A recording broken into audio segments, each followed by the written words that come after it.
చేసి ఇచ్చారు. వీళ్ళిద్దరు చేతకంతాను మొహమాట లేకుండా చెప్తున్నా.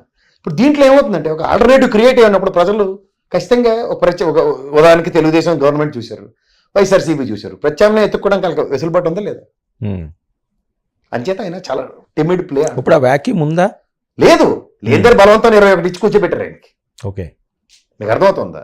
ఇప్పుడు ఇచ్చిన తర్వాత ఫ్యూచర్ ఇప్పుడు ఆయన బాట వేసుకుంటాడు. ఇప్పుడు మీకు రిజర్వేషన్ లేకపోయినా టీటీని బతిమాలి వెళ్తారు సార్ లోపల. ఇక్కడ నుంచి కాకపోతే నీకు వరంగల్ దాటిన తర్వాత లేకపోతే విజయవాడ దాటిన తర్వాత రిజర్వేషన్ ఇచ్చి ఓ దగ్గర గమ్మును కూర్చోమంటాడు. ఆ గమ్మును కూర్చున్నప్పుడు ఏమవుతుందంటే మనకు బెర్త్ కన్ఫర్మ్ అయ్యాక మనం మాట్లాడడానికి ఏం ఉండదు. అప్పుడు కరసం చేస్తానంటే ఎట్లా? అదే పవన్ కళ్యాణ్ గారు ఇప్పుడు చేస్తున్న పని. వీళ్ళిద్దరు బలవంతా నేను ట్రైన్ ఎక్కించారు, నీకు ఎందుకు టికెట్ ఇస్తామని, బెర్త్ ఇస్తామని. తర్వాత ఆయన చేసి పని ఉంటుంది. సో పెద్ద బాధ్యత ఉందా? అరే పెద్ద మడత ఉంటుంది, మామూలు కాదు. ఇప్పుడు మీకు పొలిటికల్ వ్యాక్యూమ్ ఉంది సార్. చంద్రబాబు నాయుడు గారి తదనంతరం అన్నది ఒక పెద్ద ప్రశ్న తెలుగుదేశంలో. ప్రత్యక్ష రాజకీయాల్లో మీకు ఇంకోటి గమనించండి, ఎంత సామర్థ్యం ఎక్కడి నుంచి ఉంది, ఎవరికి ఉంది?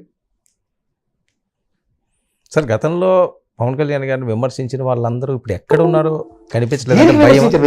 నేనే విమర్శించానని చెప్తాను మాట లేకుండా. మీరు ఇప్పుడు ఏమన్నా అది పశ్చాత్తాపడుతున్నారా? సరే, ఆ రోజు నేను ఇష్టం వచ్చినట్లుగా మాట్లాడాను, ఇష్టం వచ్చినట్టుగా ఎప్పుడు మాట్లాడాను. నేను ఎప్పుడు ఆయనతో పాలసీ ప్యాకేజీలను వ్యక్తిగతంగా పవన్ కళ్యాణ్ గారిని ఈ మాట నన్ను ఏ విశ్లేషణ చూపించండి, ఓపెన్ ఛాలెంజ్. నేను ఆయన ఫ్యామిలీ విషయాల్లో కానీ ఆయన సంబంధించిన ఏ వ్యక్తిగత విషయాల్లో నేను మాట్లాడలేదు. ఓన్లీ విషయాల్లో నేను డిఫర్ అయింది ఏంటంటే, ప్రజాస్వామ్యంలో అవకాశం లేని మీకు కూడా అవకాశం తీసుకుని ఎందుకు మాట్లాడతారు అన్న దగ్గర. ఇవాళ అవకాశం ఇచ్చారు ప్రజలు, ఇప్పుడు మాట్లాడే హక్కు ఉంది. ఇప్పుడు అదే భావావేశం ఇప్పుడు ప్రదర్శిస్తే మేము ఎవరు మాట్లాడలేము. రెడ్ బుక్ లో ఎవరెవరు ఉన్నారు? ఏమన్నా లీక్లు ఏమన్నా మీ దాకా వచ్చినాయా? ఎవరైనా ఉండొచ్చు, మీ అంచనా, మీరు అనుకోవడం, లేదా మీకేమన్నా ఇన్ఫర్మేషన్ వాళ్ళు ఉన్నారు? మీరు తెలుగుదేశం వాళ్ళతో కూడా కొంతమందితో సఖ్యతగానే ఉంటారుగా, ఉంటే ఏం చేస్తారు? ఉన్నది అసలు రెడ్ బుక్ లో ఏముందండి? ఒక్కొక్కరు ఒక్కో రకంగా రాసుకుంటుండే, ఆయన పుస్తకం చూపిస్తుండే, ఆయన చెప్తారు కదా రెడ్ బుక్ ఏముంది నన్ను అడిగితే ఆయన ఏం రాసుకున్నారు? రోజా గారు 100 కోట్ల స్కామ్ అట, జోగి రమేష్ గారు, అలాగే కొడాలి నాని గారు, ఇంకో నాని గారు వరుస పెట్టి ఎత్తేస్తారంటున్నారు. ఎత్తిమన్నారు సార్. ఇక్కడ కేసీఆర్ గారు నేను పుట్టిన కాడి నుంచి ఇదే మాట అందరూ అంటుంటే వింటూనే ఉన్నాను. 2001 కాడి నుంచి ఏమైంది? రాష్ట్రం సాధించిన 10 ఏళ్ళు ముఖ్యమంత్రి ఉన్నాడు. ఎవరైనా ఇప్పుడు ఆయన దగ్గరికి వెళ్ళగలిగారు చెప్పండి? అందరూ బయట ఉండే. ఈ చంద్రబాబు నాయుడు గారి అరెస్ట్ అప్పుడు కూడా చూసాం సార్, ఎవరు ఏం చేశారు, ఎవరేం మాట్లాడతారు. ఇవన్నీ ఏంటంటే ప్రభుత్వంలో ఒకసారి అధికారం వచ్చిన తర్వాత ఒకళ్ళు అవతల వాళ్ళ గురించి మాట్లాడే మాటలు ఇవన్నీ నిరంతరం చూస్తూనే ఉన్నాం. సరే, నోటి దురద ఎప్పటికైనా తీరుస్తుంది కదా. ఒకరోజు మన నోరు జారితే ఏదైనా చేయి జారిన వెనక్కి తీసుకోవచ్చు, కానీ నోరు జారితే వెనక్కి తీసుకోవాలి. మరి కొడాలి నాని గారు అవనివ్వండి, రోజా గారు అవనివ్వండి, ఎంత దారుణంగా మాట్లాడారు. ఈ రోజు మాట్లాడే పరిస్థితి ఉందా సార్? మీకు మళ్ళీ నేను చెప్తాను, ఇది ప్రజాస్వామ్యం సార్. ప్రజలకు నచ్చితే నెత్తిని పెట్టుకుంటారు, లేదంటే ఇంట్లో. అంటే ప్రజాస్వామ్యం అంటే ఎవరికి నచ్చినట్టు అలా మాట్లాడొచ్చా? మనకి వాక్ స్వాతంత్రం ఉంది కదా, మహానుభావుడు ఇచ్చిన హక్కు అదొకటి. దానికి ఏం మాట్లాడుతున్నాం అన్నది ఇహపరాలు మర్చిపోయి మాట్లాడిన వాళ్ళందరికీ ప్రజలే నిర్ణయిస్తారు. వీళ్ళ మాటలు కూడా చేటు చేసినాయి అండి గత ప్రభుత్వం. ఏంది నోరు బాగుంటే ఊరు బాగుంటుంది అంటారు కదా, మరి నోరు బాగుపట్టే వైఎస్ఆర్సీపీకి ఎన్ని కష్టాలు వచ్చాయి కదా. ఇప్పటికైనా తెలుసుకున్నారంటారా జగన్మోహన్ రెడ్డి గారు? సార్ మళ్ళీ నన్ను అడిగితే వాళ్ళు తెలుసుకున్నారు, నేను తెలుసుకోవాల్సిన అవసరం ఉందా? ఖచ్చితంగా ఉంటుంది. అంటే ఆయన దాని మీద ఎక్కడెక్కడ విషయం నేను మళ్ళీ చెప్తాను సార్, మొహమాట లేకుండా.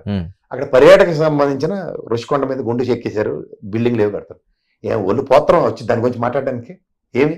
ఇది ఇలా సర్కమాస్టెన్స్లో ఇవి కట్టాం, ఎప్పుడో రామారావు గారు ఆయనలో కట్టినవి రుషికొండ మీద. ఇవి నాకు తెలియదు, గెస్ట్ హౌస్లు, ఆ పనికిమాల గెస్ట్ హౌస్లు ఎలా ఉండేవో మనకు తెలియదే. కూలి కుసించిపోయిన తర్వాత కట్టారు. కట్టింది ఇది ప్రజాస్వామ్యంలో ప్రజల కోసం కట్టినవి. ఇదేమో సర్క్యూట్ హౌస్ లాంటిది తప్ప ఇంకో పెద్ద బిల్డింగ్ లేదు. ఓ ప్రధానమంత్రి వచ్చినా, రాష్ట్రపతి వచ్చినా, ముఖ్యమంత్రులు ఉదూతిత్తులు తుఫాన్లు వచ్చినా ఉండడానికి కట్టాము.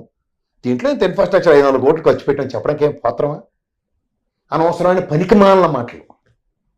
ముఖ్యమంత్రి మంత్రిత్వ శాఖ నిర్వర్తిస్తున్న ప్రాథమిక అవగాహన లేకుండా ఒకడన్న ప్రెస్ మీట్ పెట్టి ఇది ఎందుకు కట్టిసేస్తున్నాం అని చెప్పకుండా దానికి గుండె చెక్కేశారట. మీ డిబేట్లో రోజు పంచాయతీ మాకు. అవును, అది క్లారిటీ ఇవ్వలేదు కదా ఎవరు. మరి ఉన్నప్పుడు అప్పుడే చెప్తారు ప్రజలు. నీకు తీసుకెళ్ళి ఆర్తపర్యంలో ఇది ఇచ్చినా సరే ఒక కాంపౌండ్ వాళ్ళ ఓపెనింగ్కి బోరింగ్లో ఓపెనింగ్కి వెళ్తే ఇలాగ ఉంటుంది నీ మొహానికి అని చెప్పి కూర్చోబెట్టారు ఇంట్లో. అదే పర్యాటక రంగాన్ని అభివృద్ధి చేయడానికి విశాఖలో ఎంత స్థాయిలో కడుతున్నాం, ఇది మా ఇన్ఫ్రాస్ట్రక్చర్ అని దీని మీద చెప్పుకుంటాడని వెంటాడు. వైసీపీ రీబిల్డ్ చేయడం కష్టమా? అంత కష్టమేం కాదా ఇప్పుడున్న పరిస్థితుల్లో? సరే ఏముంది, ఇప్పుడు పనికొచ్చిన వాళ్ళని నెత్తికెట్టుకుని పనికి మళ్ళీ అందరూ ఇంట్లో కూర్చోబెడితే డస్ట్బిన్లో సామాన్లు వేస్తాం, దాన్ని మళ్ళీ తెచ్చి ఇల్లంతా పేర్చుకుంటే ఏమవుద్ది? ప్రజలు నిర్ణయించారు డస్ట్బిన్ ఏంటని. డస్ట్బిన్లో ఉన్న వాళ్ళని డస్ట్బిన్ నుంచి పరిమితం చేస్తే నెక్స్ట్ పని చేయడం. ప్రసాద్ గారు, మీకున్న అవగాహన మేరకు, మీరు చూసిన రాజకీయాల మేరకు జగన్మోహన్ రెడ్డి గారు ఇప్పుడు వేయాల్సిన అడుగులు ఏంటి? ఏమీ ఎక్కర్లేదండి ఆయన. ఆ, ఆయనకి ఫస్ట్ ఆఫ్ ఆల్ ఇంతమందిని వెనకాతలు వస్తారన్న ప్రస్థానం లేనప్పుడు కూడా ఇందాక మీరు 21 సక్సెస్ స్టోరీ లాగా జగన్మోహన్ రెడ్డి కూడా వాళ్ళ అమ్మగారు ఆయన బయటకు వచ్చి ఎదురు నిలబడి ఇద్దరు గెలిచి చూపించారు. ఉమ్, ఇది రాజకీయం అన్నది ఎలా ఉంటుందంటే సార్, ప్రజాస్వామ్యంలో ప్రజలు ఇస్తారు ఆపర్చునిటీ, దాన్ని వినియోగించుకునేవాడు సద్వినియోగపరుచుకునేవాడికి ఆ రోజు సంబంధం దొరుకుతుంది. 2019లో చంద్రబాబు నాయుడు గారు ఓడిపోతారని ఎవడో ఊహించాడే మీరు చెప్పండి. ఖచ్చితంగా జగన్మోహన్ రెడ్డి గారికి అయితే ఛాన్స్ ఇస్తారు అని వచ్చింది. అంత దారుణంగా ఓడిపోతారని అయితే రాలేదు. కానీ జగన్మోహన్ రెడ్డి గారు సీఎం అన్నది 2019 అది ఇప్పుడు ఆఫ్టర్ ఎలక్షన్స్. మీరు ఎలక్షన్స్ అయిన తర్వాత ఈ మైకిల్ పెట్టిన వాళ్ళు ఇప్పుడు చెప్పినట్టుగా అందరూ చెప్పారు. అలా కాదు కదా, ఒక అండర్ కరెంట్ ని 2019లో కానీ 2024లో కానీ ఎవడని రీడ్ చేయగలిగాడు? మీరు ఊహించారా 2024 ఇలా ఉంటుంది వైసీపీకి అని? 2024 నేను ఊహించలేదు సార్. ఎందుకు చెప్తున్నానంటే